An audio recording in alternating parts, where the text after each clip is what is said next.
warahmatullahi wabarakatuh. Alhamdulillah, wassalatu wassalamu ala rasulillah, nabiyyina wa sayyidina Muhammad ibn Abdullah wa ala alihi wa sahbihi wa man walah wa ba'd.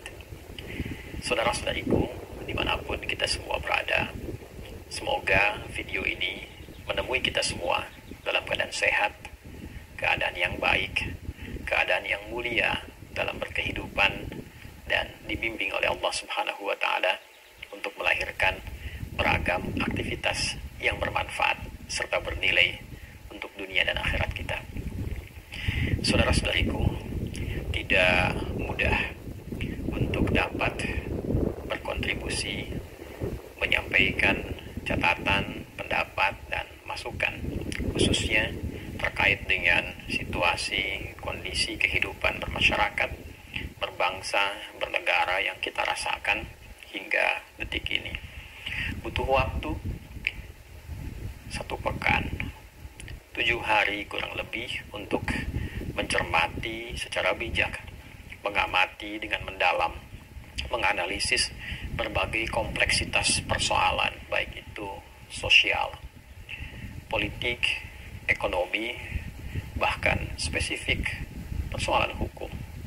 Tentunya beragam sudut pandang telah ditampilkan dari sudut pandang analis, tokoh, pengamat di berbagai bidang yang saya memiliki keyakinan insya Allah seluruhnya memiliki harapan yang baik untuk stabilitas bangsa ini, segala hal yang bisa membangun kecerahan berkehidupan, dan tentunya menampilkan semangat berkemajuan di segala aspek kehidupan berbangsa, bermasyarakat, dan bernegara. Dalam konteks ini, izinkan kami memberi dan berbagi catatan dari hasil pengamatan yang tentunya juga boleh jadi teman-teman melihat kondisi yang sama. Dalam sudut pandang kami yang pertama, tentunya dalam kondisi seperti ini, kita diuji, dan kita sepakat dengan ujian itu. Namun, kesepakatan kita setidaknya bisa kita alirkan pada satu titik yang memberikan satu gambaran pada kita semua bahwa di titik ini kita memerlukan negarawan. Kita memerlukan sosok-sosok yang menempatkan kepentingan kehidupan bernegara, bermasyarakat, berbangsa di atas kepentingan-kepentingan pribadi, faksi, golongan, ataupun entitas-entitas tertentu. Terlepas dari berbagai macam kepentingannya, keinginannya, persoalannya, kita harus mampu kembali melihat, harus mampu kembali meresapi, merenungi akan perjuangan orang tua kita yang telah mengorbankan darah, keringat, air mata, materi, jiwa yang tak dapat dinilai, yang diwariskan dalam bentuk semangat dan pengetahuan di makam-makam yang bisa kita akses, di pelajaran sejarah yang kita kaji, yang semua pengorbanan itu diharapkan menghadirkan generasi masa depan, anak cucunya, kita semua yang meneruskan semua itu untuk mengisi pembangunan negeri yang telah merdeka ini, negara yang telah berdaulat ini, dalam kebaikan, persatuan, stabilitas, dan kemajuan yang menginspirasi. Tentu jika kesadaran ini kita bangun pada diri kita, dalam aspek apapun itu, tidak akan kita mengorbankan kepentingan yang lebih besar hanya untuk menampilkan keinginan-keinginan terbatas, bisa parsial, bisa individual. Terlalu besar pertaruhannya. Bukankah yang berkorban itu juga orang tua kita semua? Bukankah ada generasi ke depan, anak cucu kita, yang memiliki hak yang sama, bahkan lebih barangkali dibandingkan kita, untuk dapat meneruskan perjuangan dan yang menikmati kehidupan berbangsa, bernegara, bermasyarakat yang tenang. Dari sudut pandang ini, tentu beragam bentuk persoalan yang dirasakan kita tarik pada dimensi praktikal. Yang memiliki persoalan-persoalan hukum tidak harus dengan persoalan itu mengorbankan kepentingan yang sangat besar. Mohon maaf jika kalimat ini terlalu mendalam, tapi berapa banyak nyawa yang harus dikorbankan? Di samping materi, fasilitas umum, hal-hal yang mendukung kemaslahatan kehidupan bermasyarakat, berbangsa, mesti terkoyak hanya untuk melampiaskan hasrat tertentu. Dalam konteks kehidupan bersosial, apakah diharuskan satu aspirasi, keinginan diiringi dengan bentuk hal-hal yang sifatnya terlihat dan nampak merusak dalam konteks kehidupan yang lebih luas? Dalam kehidupan politik, apakah hasrat untuk meraih kekuasaan, kedudukan, mesti juga dibayar dengan pengorbanan yang luas, bahkan boleh jadi mengiris dan menghancurkan pondasi kehidupan berbangsa dan bernegara? Saya kira kita tidak menginginkan semua itu. Saya yakin semua kita anak bangsa menginginkan kehidupan yang tenang, yang baik. Dan di titik inilah sikap negarawan mesti ditampilkan. Kita membutuhkan, sekali lagi, yang pertama, para pemimpin khususnya, para elit. Kita menunggu sifat-sifat negarawan yang sejati itu. Harus dibangun satu sifat kolektif untuk berkonsolidasi di semua aspek elit pemerintahan, untuk melihat lebih dalam ke belakang, lebih jauh ke depan. Lihat kembali spirit perjuangan membangun bangsa ini. Lihat kembali anak cucu kita yang akan mengisi kehidupan berbangsa bernegara ke depan. Belum cukuplah kedudukan yang dititipkan sampai detik ini, harta yang dihasilkan sampai detik ini, kehormatan yang telah diberikan untuk membuat para elit-elit ini bersepakat membangun bangsa dengan suasana yang lebih baik. Ini persoalan yang pertama.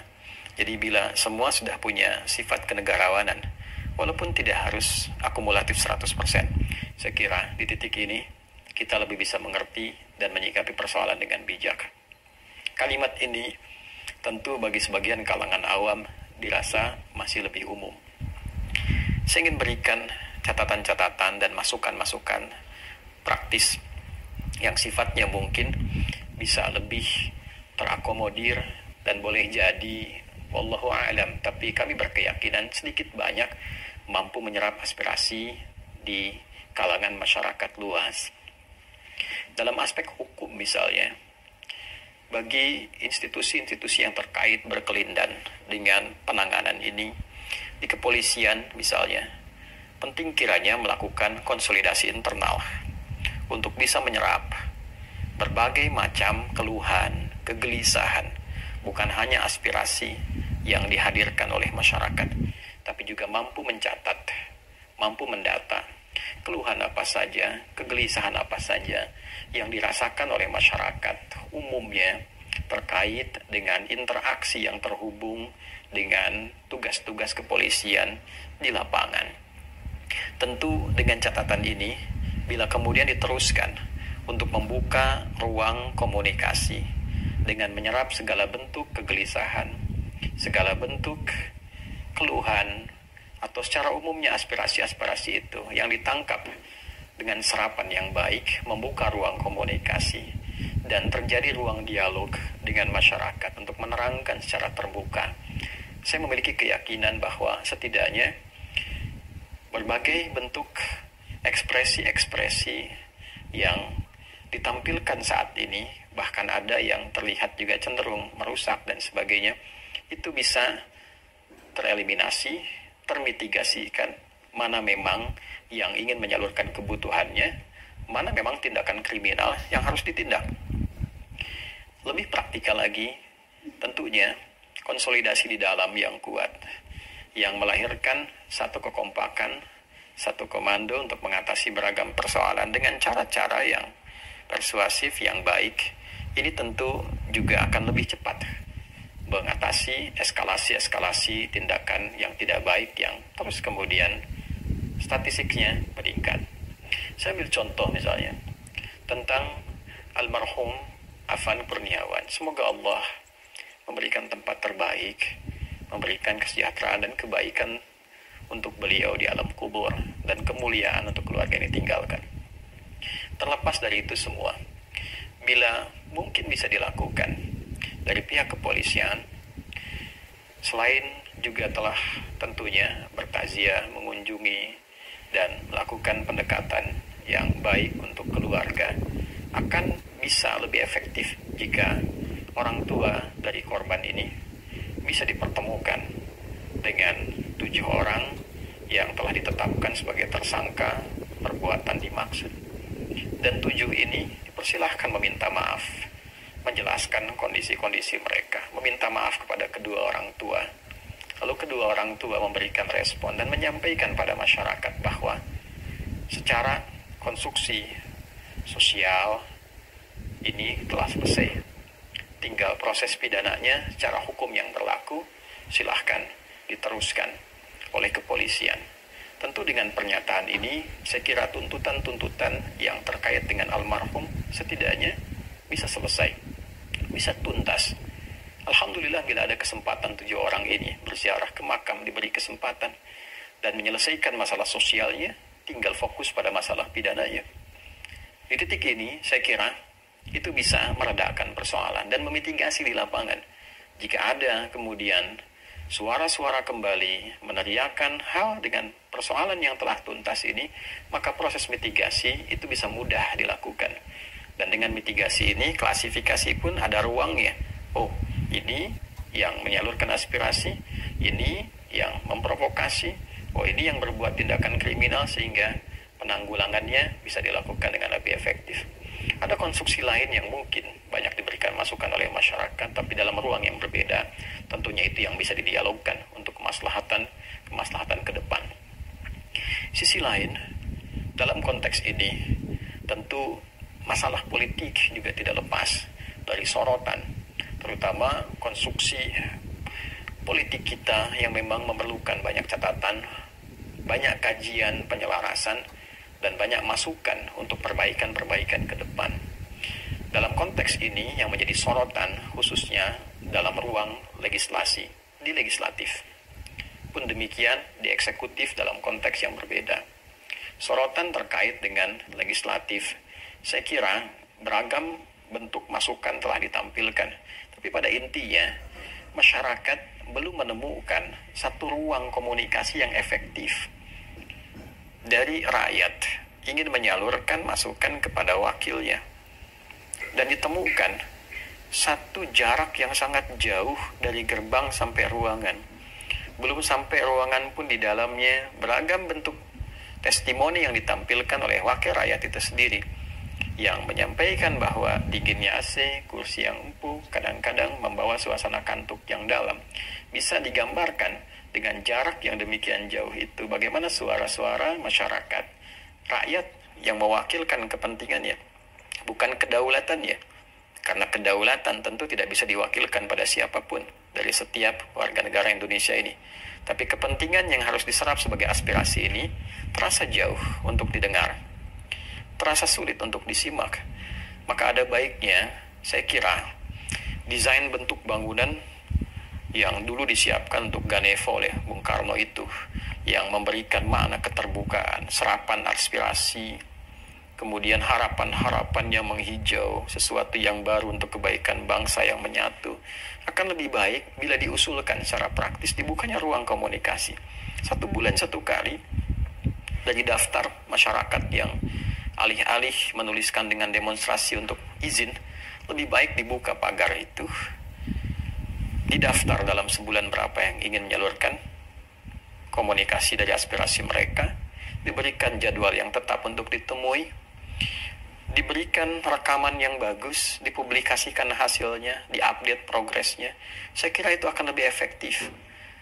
Para rakyat yang mewakilkan aspirasinya kemudian disampaikan dengan jadwal yang terukur, diterima dengan baik. Masyarakat tidak harus membawa sesuatu yang membahayakan, apalagi membawa alat-alat yang dapat merusak. Pintu dibuka, ruang diberikan, didengar aspirasi. Ini akan lebih efektif dibandingkan mungkin ada dana taktis yang harus datang ke masyarakat, menyerap aspirasi, berikan kesempatan mereka untuk datang, yang memberikan kontribusi langsung berupa pemikiran, aspirasi, atau keluhan yang memang selayaknya untuk didengar.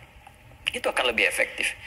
Yang kedua, tentu terkait dengan pola komunikasi, dan ini telah banyak disoroti, bukan hanya kemampuan untuk menyampaikan satu statement, bukan perkara public speaking. Saya kira penting juga para anggota dewan ini belajar tentang sosiolinguistik, melihat variabel-variabel di masyarakat, bisa memetakan dengan bijak sehingga bisa memberikan statement yang arif, yang tidak beresiko menurunkan bahkan menjatuhkan kehormatan para anggota dewan yang melekat sifat terhormat di dalamnya. Ini penting. Dan yang ketiga, saya kira ini persoalan mendasar dan cukup dalam, dan ini butuh kajian yang lebih lagi. Konstruksi di legislasi kita itu didasarkan kepada satu penyatuan aspek politis. Di dalamnya ada ruang-ruang kepartaian, membentuk fraksi. Sementara dalam konteks kepartaian sendiri terlihat dari sudut pandang saat kita melakukan pemilihan umum, baik itu untuk legislatif, pun demikian pemilu untuk kepemimpinan dari level daerah sampai dengan pusat.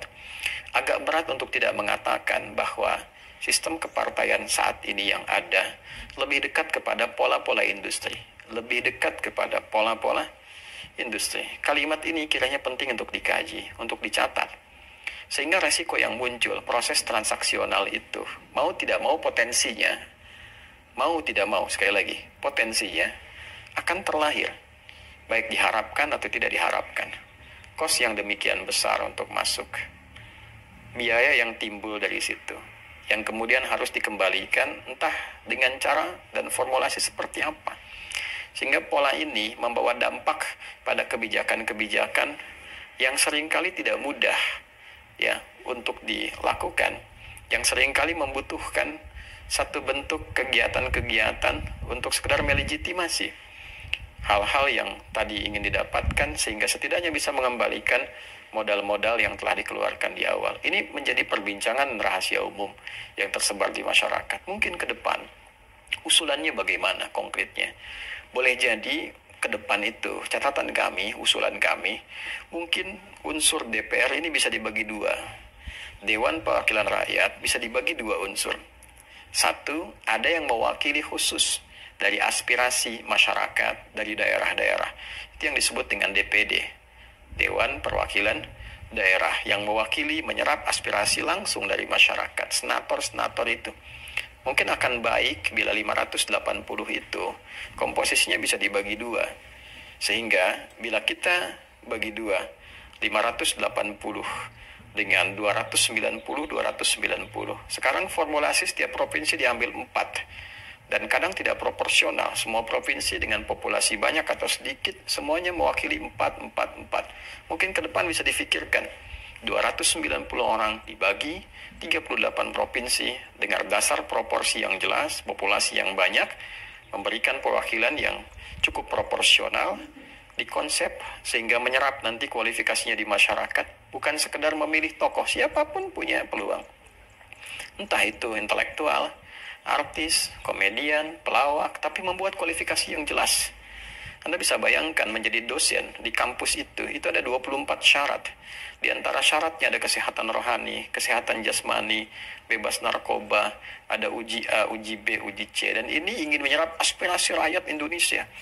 Kualifikasinya mesti jelas. Tingkat pendidikannya seperti apa, pengenalan terhadap daerahnya bagaimana, penguasaan terhadap masalah-masalah tertentu seperti apa. Jika ini bisa dilakukan, ini akan fokus menyerap kepentingan masyarakat, sehingga dalam konteks kehidupan berlegislasi, kepentingan masyarakat akan lebih terwakili.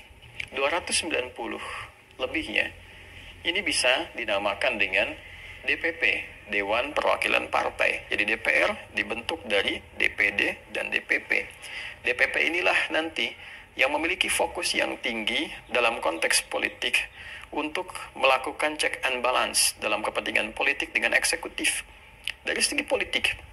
Sehingga dengan itu, saya kira fokusnya akan sama-sama saling berimbangi. Yang satu mengawal jalannya pemerintahan, kebijakan-kebijakan politiknya. Yang satu menyerap aspirasi masyarakat untuk didialogkan, mencari chemistry dengan kepentingan politik yang baik, melahirkan kemaslahatan yang komprehensif. Mungkin boleh jadi bisa diterima, ataupun boleh jadi bisa dikaji kembali usulan ini. Tapi dengan cara ini setidaknya kos untuk bisa dikeluarkan tidak terlalu melahirkan resiko-resiko transaksional untuk ke depan.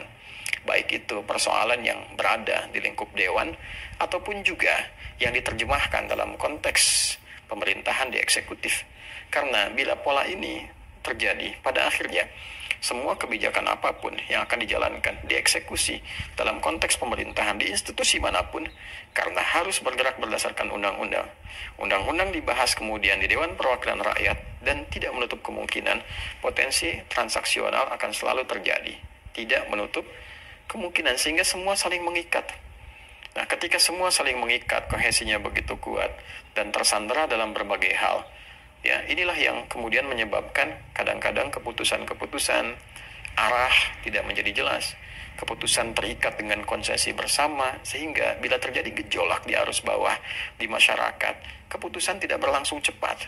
Karena harus mempertimbangkan aspek ini, masukan ini, pertemuan ini, kesepakatan ini dan itu, sehingga dipastikan tidak ada masalah secara politik ke depan. Dipastikan tidak ada satu hambatan ya dalam konteks kepartaian ke depan dan sebagainya. Ini yang membuat kemudian kehidupan berbangsa dan bernegara dalam formulasi yang lebih luas tidak mudah untuk dilakukan. Saya kira sekali lagi rakyat tidak boleh ada yang lapar sesungguhnya. Teorinya demikian. Karena kadal faqru ayyakuna kufra. Ya, kelaparan itu seringkali mengarah kepada terbentuknya satu tekanan yang kuat ya untuk bertindak menyimpang. Nah, ini yang terjadi saat ini. Saya punya keyakinan kuat bahwa orang-orang ini orang-orang yang lapar, orang-orang punya kebutuhan yang mungkin tidak terperhatikan, sehingga unsur-unsur lain masuk dan membuat suasana tidak kondusif. Yang kedua, tentu keamanan, sinergi. Kita dukung jangan sampai isunya bergeser terlalu jauh, benturan antar institusi ya, membenturkan TNI dengan Polri misalnya, atau dengan kejaksaan atau dengan yang lainnya. Tentu kita harus perkuat semuanya itu berdasarkan fungsinya masing-masing. Jangan sampai bergeser isu terlalu jauh sehingga kita tidak bisa merasakan satu stabilitas yang kokoh. Ya, saya berharap pada akhirnya kita tidak harus saling menuduh, menyalahkan satu dengan dua hal. Termasuk para ulama juga mengevaluasi diri, menempatkan sesuai porsinya masing-masing. Ormas-ormas melihat kepada sisinya. Saya kira sekarang kita bisa bersinergi. Di HUT Polri saya melihat bahwa Polri melibatkan unsur-unsur masyarakat. Dari NU saya lihat ada Banser dalam parade, dari Muhammadiyah ada Kokam dan yang lainnya. Tentu kalau ini dilibatkan menjaga lingkungan masyarakat yang saat ini demonya dimasifkan, tapi malamnya entitas lain juga hadir dan tidak masuk akal. Demo apa yang dilakukan jam 12 malam, jam 1 malam, jam 2, jam 3 dini hari. Ya, saya kira klasifikasi itu penting untuk kita semua, ya, adik-adikku yang masih remaja-remaja dan kita semua masyarakat semua, abang, kakak dan semua, kita bersaudara. Kita bersaudara. Kita bersaudara. Sebuah ras, bangsa, setanah air. Walaupun boleh jadi agama kita berbeda, keyakinan tidak sama, tapi kita sepanjang satu Indonesia, sepanjang satu negara yang sama, kita berkeluarga, bernegara. Mari kita berpikir ulang. Kembali lagi mengingat tentang keberadaan kita. Saling menyayangi. Ini lebih bulan Maulud, bulan terlahirnya Nabi Muhammad SAW, yang membawa risalah kasih tanpa batas, rahmat bagi kita semua, khususnya bagi umat Islam. Ayo kita merefleksikan keteladanan dari Nabi SAW untuk selalu memperbaiki diri. Dan pahami apa yang saya berikan catatan dengan utuh, supaya tidak dipotong-potong, ya potongan-potongan itu menyebar lagi, diolah kembali jadi hal yang tidak baik, dan itu sesuatu yang sangat tidak diinginkan. Sekali lagi, tentu setiap masukan akan ada kekurangan. Dalam kekurangan akan ada sosok lain yang memperbaiki itu semua. Ya, kita doakan semua sehat, semua baik-baik. Semoga kita dilindungi Allah Subhanahu wa taala. Rabbana taqabbal minna innaka antas samiul alim. Wa tub 'alaina innaka antat tawwabur rahim. Allahumma aslih ahwalana ma yuqarribuna ilaika warzuqna ya Allah as-salam was-salama wat-tumanina was-sakinah fil hayatina al-ijtimaiyah wahfad biladana Indonesia waj'alha baldatan thayyibatan anta tardaha وفقنا يا الله، وفقنا لنتحد يا الله، نتحد برضاك وحبك وجنبنا من التفرقة. وصلى الله على سيدنا محمد وعلى آله وصحبه أجمعين، وآخر دعوانا الحمد لله رب العالمين. السلام عليكم ورحمة الله.